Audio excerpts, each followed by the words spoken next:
تو علی رضی اللہ تعالیٰ عنہ کہاں پیچھے رہنے والے تھے، کھڑے ہو کر عرض کیا، اے اللہ کے حبیب صلی اللہ علیہ وسلم مجھے بھی 3 چیزیں بہت اچھی لگتی ہیں، ان میں سے پہلی بات مہمان نوازی کرنا۔ سیدنا علی رضی اللہ عنہ کتنے مہمان نواز تھے، حیرانی ہوتی ہے، سائل کو منع نہیں کرتے تھے، مہمان کا اکرام کیا کرتے تھے۔ اللہ تعالیٰ ارشاد حدیث پاک میں آتا ہے، من کان یؤمن باللہ والیوم الآخر فلیکرم ضیفہ، جو قیامت کے دن کے آنے پر یقین رکھتا ہو اس کو چاہیے کہ مہمان کی مہمان نوازی کرے۔ اللہ رب العزت نے اس کو بڑی برکت عطا کی ہے، چنانچہ علی رضی اللہ عنہ کا محبوب کام تھا مہمان نوازی کرنا۔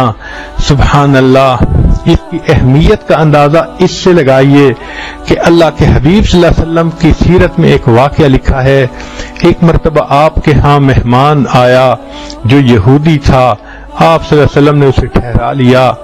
رات کو جب کھانے کا وقت آیا تو آپ صلی اللہ علیہ وسلم نے اس کے سامنے بہت سارا کھانا لا کر رکھا کہ جتنی بھوک ہوگی یہ کھا لے گا۔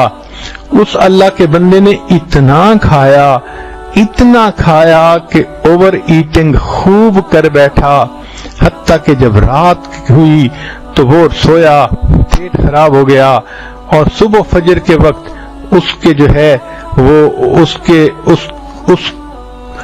اس کے جسم سے نجاست خارج ہوئی، یوں سمجھیے کہ اس نے پاخانہ کر دیا، کپڑے بھی خراب ہو گئے اور بستر بھی خراب ہو گیا۔ تو وہ چپکے سے اٹھ کے بھاگ گیا، چلا گیا کہ شرمندگی نہ اٹھانی پڑے۔ باہر جا کر جہاں پانی تھا اس نے کپڑے دھوئے، بدن دھویا، صاف ستھرا ہوا۔ پھر جب جانے لگا اپنے گھر اس کو پتہ چلا، اوہو میں تو فلاں چیز کمرے میں بھول آیا ہوں، تو وہ واپس لینے کے لیے آیا۔ حیران ہوا یہ دیکھ کر کہ اللہ کے حبیب صلی اللہ علیہ وسلم خود اپنے مبارک ہاتھوں سے وہ جو نجس بستر تھا اس کو دھو رہے تھے۔ حیران ہو گیا کہ ان کے دل میں مہمان نوازی کی کیا انتہا ہے۔ اس عمل کو دیکھ کے وہ یہودی مسلمان ہو جاتا ہے۔ تو اللہ کے حبیب صلی اللہ علیہ وسلم جو کونین کے والی تھے، وہ ایک مہمان کا اگر پاخانہ بھی نکل جاتا ہے اور بستر جو ہے وہ ملوث ہو جاتا ہے، ناپاک ہو جاتا ہے، گندا ہو جاتا ہے، تو اپنی بیوی کو نہیں کہتے کہ اس کو دھو، بلکہ مہمان کی نجاست کو مبارک ہاتھوں سے خود دھوتے ہیں۔ محبوب صلی اللہ علیہ وسلم نے مثال قائم کر دی، لوگوں مہمان کا اتنا حق ہوا کرتا ہے۔ چنانچہ علی رضی اللہ تعالی عنہ نے کہا، اے اللہ کے حبیب صلی اللہ علیہ وسلم مجھے 3 چیزیں بہت پسند ہیں، ایک ہے مہمان نوازی کرنا، اور دوسری بات کہ گرمی کے روزے رکھنا۔ یہ علی رضی اللہ عنہ کا ایک محبوب عمل تھا۔ گرمی کا موسم پیاس بھی زیادہ ہوتی ہے، بھوک بھی ہوتی ہے، اس لیے کہ دن لمبے ہوتے ہیں، مگر حضرت علی رضی اللہ تعالی عنہ کو ان گرمی کے دنوں میں روزے رکھنے کا مزہ آتا تھا۔ سبحان اللہ۔ تو وہ کہتے ہیں کہ مجھے 3 چیزیں پسند ہیں، ایک ہے مہمان نوازی کرنا، دوسرا ہے گرمی کے روزے رکھنا، اور ان کے روزوں کا تذکرہ تو قرآن مجید میں بھی آیا ہے۔ آپ نے پڑھا ہوگا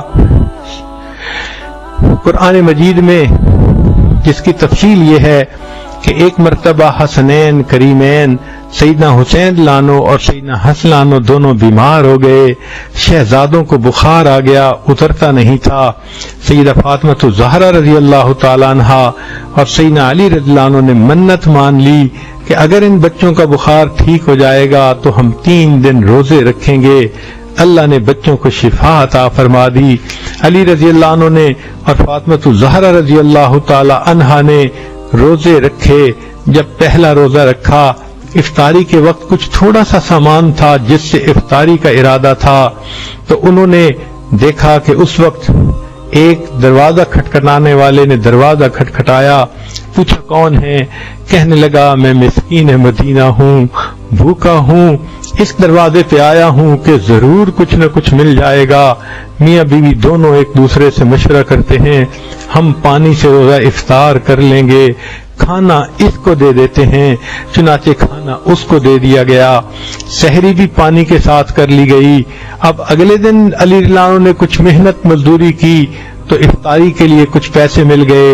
جب کھانا تیار کیا، عین افطاری کے وقت سے تھوڑا پہلے ایک آدمی نے دروازہ کھٹکھٹایا، پوچھا کون ہو؟ کہنے لگا میں یتیم مدینہ ہوں، آیا ہوں کہ بھوکا ہوں، کچھ کھانے کو چاہیے۔ میاں بیوی نے دونوں نے اپنا کھانا اس یتیم کو دے دیا۔ دوسرے دن بھی پانی سے افطار کر لیا، پھر اگلی سحری بھی پانی سے کی۔ جب تیسرا دن ہو گیا تو بھوک کی انتہا تھی کہ 3 دن گزر گئے تھے کچھ کھائے پیے بغیر۔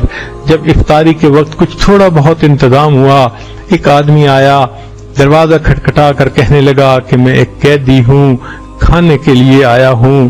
اپنا کھانا ان کو دے دیا۔ قرآن مجید نے ان کے اس واقعے کو قرآن کا حصہ بنا دیا، اللہ نے اپنے کلام کا حصہ بنا دیا۔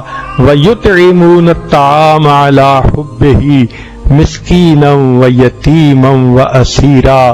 ذرا غور کیجئے کہ علی رضی اللہ تعالیٰ عنہ کی بھوک تو مٹ ہی گئی، لیکن ان کے واقعے کا تذکرہ آج ہماری بھی زبانوں پر ہے، اللہ کے قرآن کا حصہ بن گیا۔ کل جنت میں قرآن کی تلاوت ہوگی تو اس وقت بھی اس کو پڑھا جائے گا۔ کیسے عظیم ہستیاں تھیں۔ تو عمر لانوں کو روزے رکھنا تو علی رضی اللہ عنہ کو روزے رکھنا بہت اچھا لگتا تھا، وہ بھی گرمی کے موسم میں۔ تیسری بات فرمائی کہ اللہ کے راستے میں جہاد کرنا مجھے بہت اچھا لگتا تھا، اس لیے نبی علیہ السلام نے ان کو اسد اللہ کا لقب دیا، اللہ کے شیر تھے، اور واقعی اللہ نے ان کو بہت طاقت اور قوت اور جرأت عطا کی تھی۔